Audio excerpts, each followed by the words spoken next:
지난 25일에 발생한 네팔의 지진으로 지구촌 전체가 요동치고 있습니다. 20세기 이후 발생한 최악의 지진들을 정리해봤습니다. 먼저 역대 최악으로 손꼽히는 지진은 2010년 1월 12일에 발생한 규모 7의 IT 대지진입니다. 사망자만 30만 명으로 1900년 이후 발생한 지진 가운데 인명피해가 가장 컸습니다. 다음 2004년 인도네시아 아체 대지진도 22만 명에 이르는 사망자를 냈습니다. 수마트라 섬 근처 바다 밑에서 발생한 규모 9.1의 강진으로 쓰나미가 발생하면서 아프리카까지 10여 개 나라가 피해를 입었습니다. 2011년 규모 9의 일본 도호쿠 대지진도 쓰나미로 인해서 피해가 컸습니다. 16,000명 가까이 숨진 것은 물론 파괴된 후쿠시마 원전은 아직도 방사능을 내뿜고 있습니다. 중국도 지진 피해가 많은 나라 중에 하나죠. 24만 2천 명이 숨진 1976년 탕산 대지진에 이어서 2008년 규모 8의 쓰촨 대지진으로 8만 7천 명이 숨졌습니다. 20세기 이후 발생한 지진들은 대부분 개도국이나 저개발국에서 발생해 피해가 더 컸습니다. 이번 네팔 지진도 예외는 아니었습니다. 신기원 기자의 보도입니다.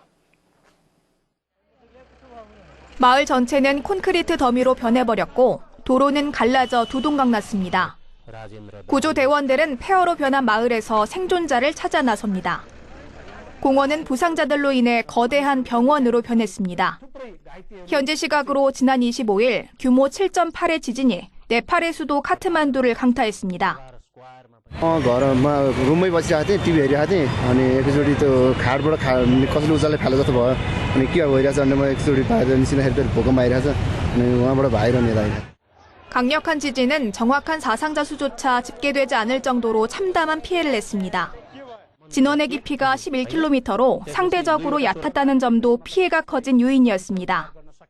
지하 11km에서 발생한 이번 지진은 지표까지 도달하는 데 있어서 거리가 짧기 때문에 에너지가 많이 감쇄하지 않은 상태로 지표에 도달하여 큰 피해를 일으켰습니다. 땅속 에너지는 엄청났던 반면 땅이 거물들은 낡아 피해는 더 커졌습니다. 카트만두의 면적은 약 50제곱킬로미터로 서울의 20분의 1 수준입니다.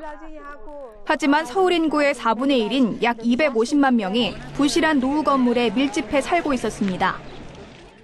때문에 미국의 지진연구단체는 이미 1990년대 후반에 인구 밀도가 세계 최고 수준인 카트만두는 지진의 심각한 위험에 노출돼 있다고 경고하는 보고서를 내기도 했습니다. 게다가 프랑스의 지질연구팀이 이번 네팔 대지진을 이미 한 달 전에 예측한 것으로 전해졌습니다. 1934년 대지진이 일어났던 단층 구간에 이어 카트만두 일대에서 큰 규모의 지진이 일어나는 역사적 패턴이 있다는 것을 발견한 겁니다.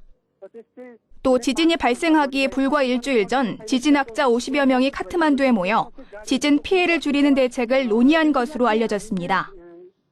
결국 이번 지진은 계속된 경고에도 불구하고 제대로 된 대비책을 마련하지 않아 발생한 예견된 인재라는 지적이 나오고 있습니다. YTN 사이언스 신경은입니다.